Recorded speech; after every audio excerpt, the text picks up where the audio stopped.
참 예수님,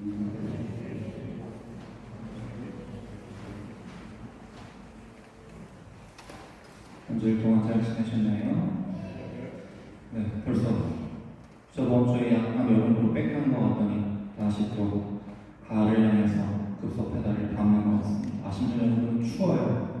저도 더위 그렇게 타는데도 세공이사 때는 이제 가디건 챙겨나오기 시작했습니다.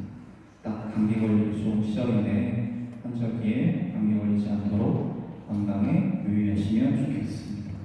오늘은 영중 26주일이고 오늘은 너는 살아있는 동안에 좋은 것들을 받았고 라자로는 나쁜 것들을 받았음을 기억하여라 라는 성경 말씀을 중심으로 좀 살펴보도록 하겠습니다.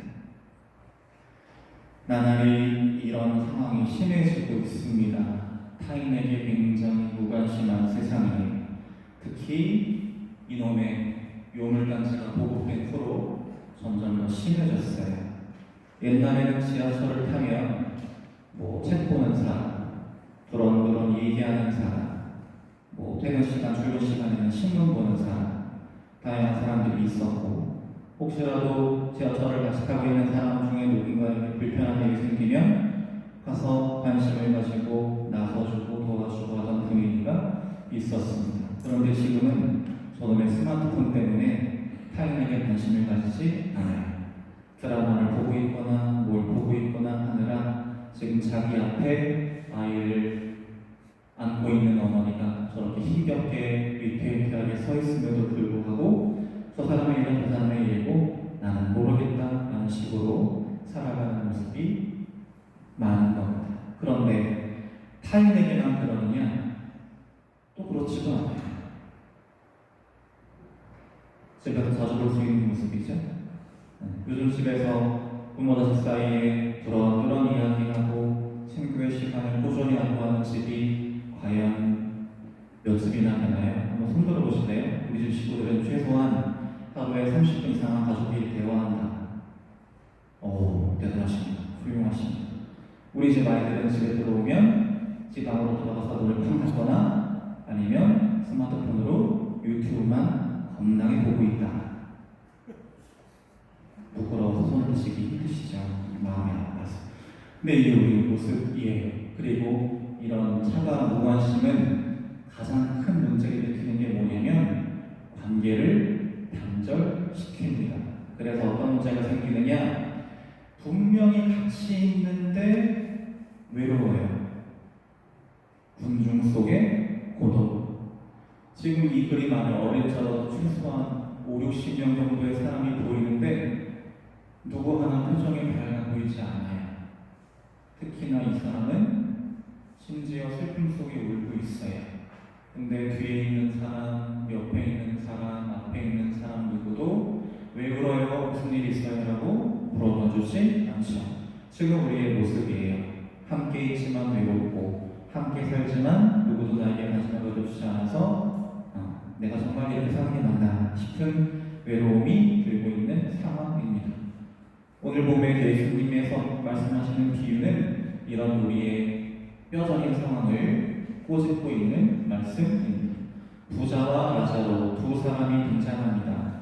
부자는 저 뒤에서 사람들 틈에 섞여서 아주 좋은 옷을 입고 맛있는 것을 먹으면서 희희망망 인생을 즐기고 있는 와중에 라자로는 어떻게 하고 있냐면 거저대기 같은 거를 뒤집어 쓰고 온몸에는 종기한 상태로 밥도 제대로 못 먹고 하루하루 거의 겨우겨우 견디는 삶을 살아가고 있는 모습입니다. 그렇게 살던 두 사람이 지상에서의 삶을 마무리하고 저승세계로 넘어가죠. 그리고 두 사람의 삶에 엄청난 역전이 일어납니다.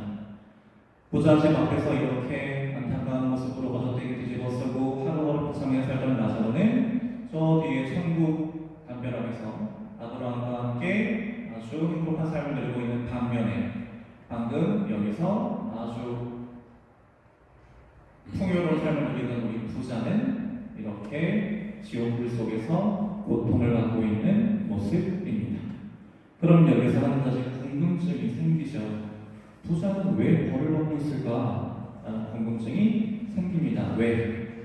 우리 가톨릭 교회 교리에 따르면 상선벌악이라고 해서 착한 사람은 상을 받고 악한 일을 한 사람은 벌을 받는다고 했는데 누가 더 벌을 받고 있는 상황이니 부자가 왜 벌을 받을까라고 하는 게 궁금해지는 것입니다. 그런데 오늘 복음에 부자가 구체적으로 어떤 악행을 저질렀는지가 기록되어 있던가요? 누구의 등을 쳐먹었다든지 누구를 죽였다든지 누구한테 물리적이든 아니면 사회적이든 폭력을 휘둘렀다든지 그런 이야기는 일체 나와 있지 않습니다. 그러다 보니까 우리는 더 큰 혼란에 빠지죠. 대체 왜? 그 힌트는 오늘 드릴 독서인 아모스서에 나와 있습니다.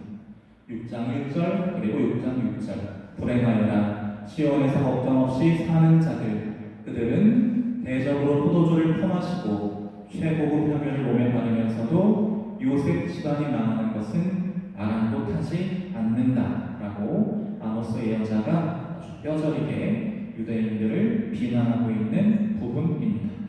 이게 부자가 저지른 잘못이에요. 구체적으로 무엇을 실천하지 않은 것, 자기의 쾌락과 부귀영화에만 눈이 어두워서 주변에 자기가 아주 가까운 곳에 질병으로 배고픔으로 고통받고 죽어가는 사람이 있음에도 불구하고 그를 차갑게 외면했던 겁니다. 심지어 자기 집 대문 앞에 여러분 앉아있는데 정말 투영인간 보듯이 난 아무도 안 보인다 이렇게 자기 스스로에게 주문을 넣는 것처럼 매일 이렇게 들락날락 했던 것이죠. 왜 그랬을까? 아마 마음속으로 저런 생각을 했을 겁니다. 저렇게 잘 사는데도 불구하고 아유 나도 여유가 없어. 그리고 내가 아니라도 누군가 돕겠지. 그리고 내가 하나 돕는다고 어차피 상황이 나아지는 것도 아닌데 뭐 라고 생각했었습니다. 그런데 저 부자의 생각 어디서 많이 들어보던 생각 아닌가요? 누구 마음속에서 나온 생각인가요? 저 생각.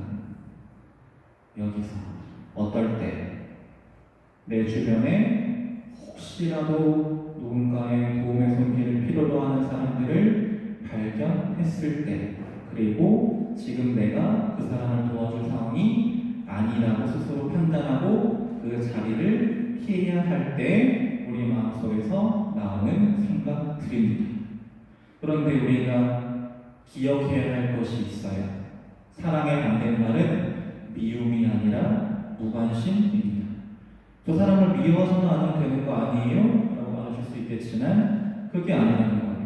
어려움에 처해 있는 형제를 차갑게 무관심으로 외면하는 것부터가 이미 잘못이라는 것이고 우리가 하나님을 믿는 참된 그리스도인이라면 어려움에 처한 형제에게 하나님 사랑의 손길이 나를 통해 전달되도록 노력해야 한다라고 하는 것이 우리가 해야 할 일이고 부자가 살아있는 동안 하지 못한 일인 것입니다. 또 한 가지 우리가 봐야 할 부분이 저 구절이에요. 그는 라자로는 부자의 식탁에서 떨어지는 것으로 배를 채우기를 간절히 바랐다라고 복음에 기록되어 있습니다. 저게 무슨 말일까요?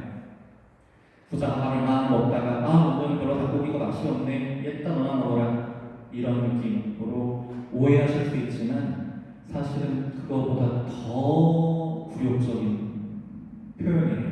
뭐냐면 이 당시에 유대인들은 특히 잘 사는 사람들은 보통 음식을 먹을 때 손을 이용해서 뜯어먹고 하는데 그러다 보면 손이 어떻게 돼요? 손으로 음식을 먹으면 지저분해지죠. 그러면 그 지저분해진 손을 뭘로 씻을까요? 우린 일반적으로 뭘로 씻어요? 물로 씻잖아요. 근데 저 동네는 물이 귀한 동네잖아요. 저 동네는 물이 아니라 뭘로 씻냐면 빵으로 씻습니다. 우리가 마치 식빵 조각 가지고 기름이 닦는 것처럼 빵 조각을 안으로 갈라서 손을 막 이렇게 문질러요. 그러면 손에 묻어있던 기름 덩어리랑 양념이랑 그런 것들이 빵에 묻어서 가루가 바닥에 쑥 쌓여요. 그럼 그걸 누가 먹느냐? 얘들이 먹어요. 뭘? 근데 라자로가 바랬던 게 바로 저 정도였어요. 저 말씀이 왜 중요하느냐? 우리가 어려움에 처한 이들을 돕지 못하고 외면할 때 마음속으로 만드는 핑계는 그거예요.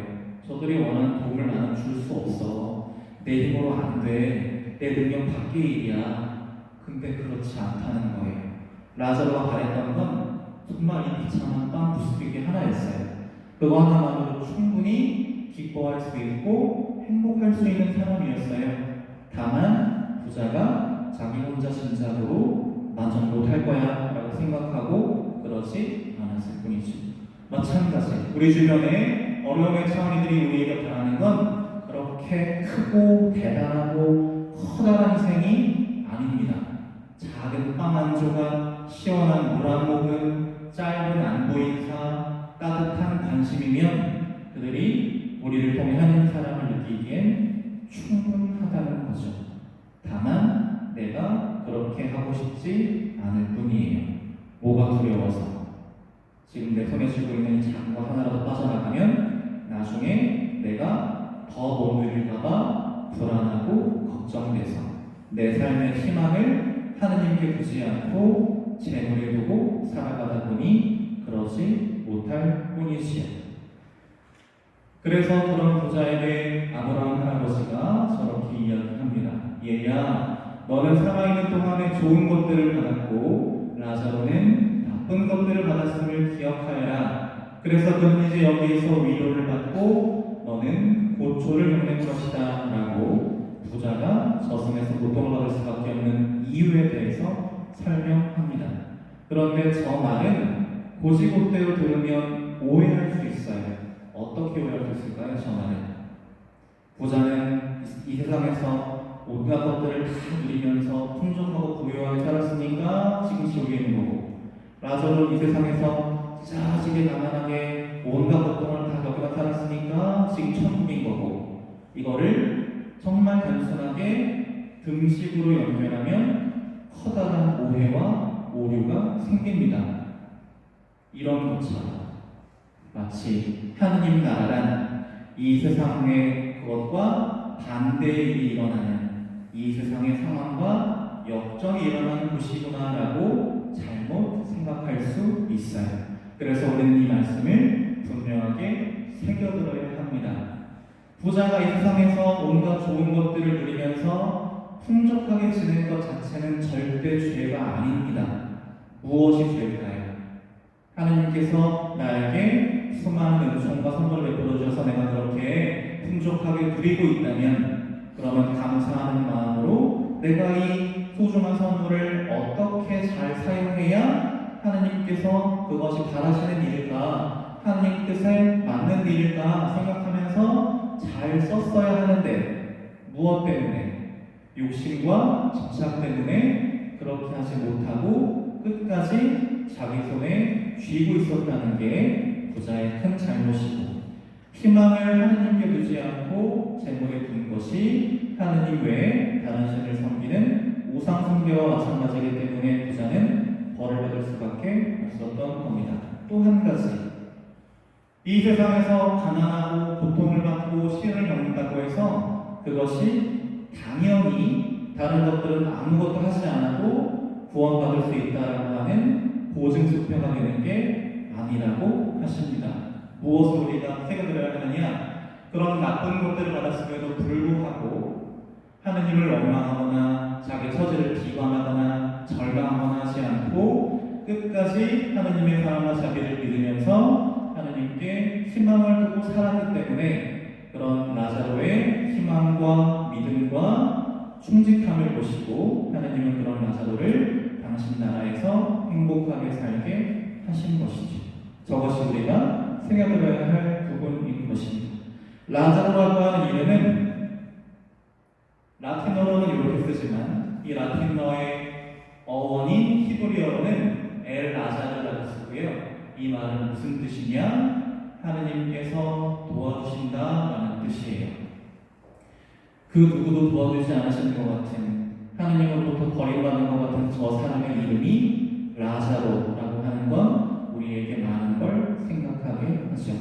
우린 세상에서 남들보다 부유하게 살고 남들보다 높은 자리에 올라가고 남들보다 많은 인기와 명예를 누려야 내가 잘 사는 거고 하느님이 그렇게 해야 나를 사랑하시는 거라고 오해하고 착각하지만 우리가 그렇지 않더라도, 우리가 고통과 힘겨운 상황에 있더라도 하나님은 늘 우리와 함께 하시면서 우리를 도와주시고 지켜주신다라고 하는 게 가장 중요한 믿음이고, 그 믿음을 잃지 않아야 하나님 나라에 들어갈 수 있는 사람으로 변화될 수 있는 것입니다. 그리고 마지막으로 가장 중요한 부분입니다. 아브라함 할아버지가 내가 너를 도와주러 가고 싶은데 왜 그렇게 할 수 없는지에 대해서 이유를 설명하는 부분에, 우리와 너희 사이에는 큰 구렁이 이렇게 가로놓여 있어서 갈 수가 없어. 너도 이리로 올 수가 없고 라고 아브라함 할아버지가 이야기하죠.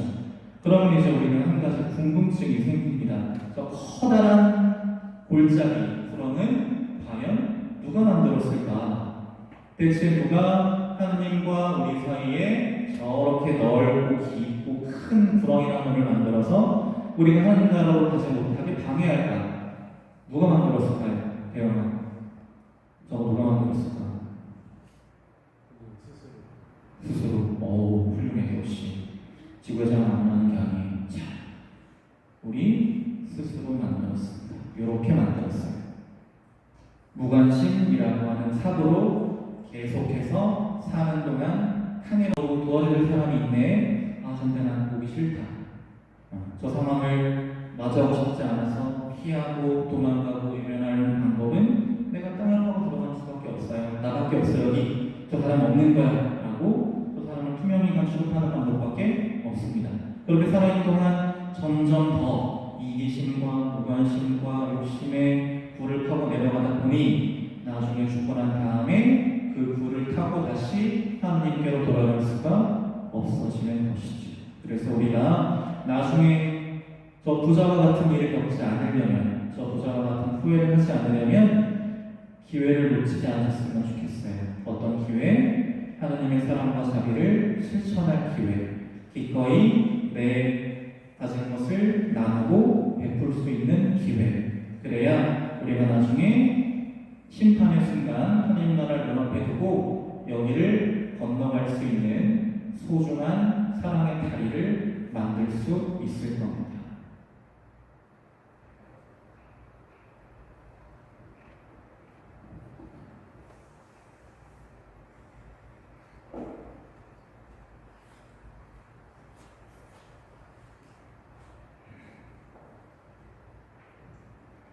오늘 일어나서 다 같이 우리의 신앙을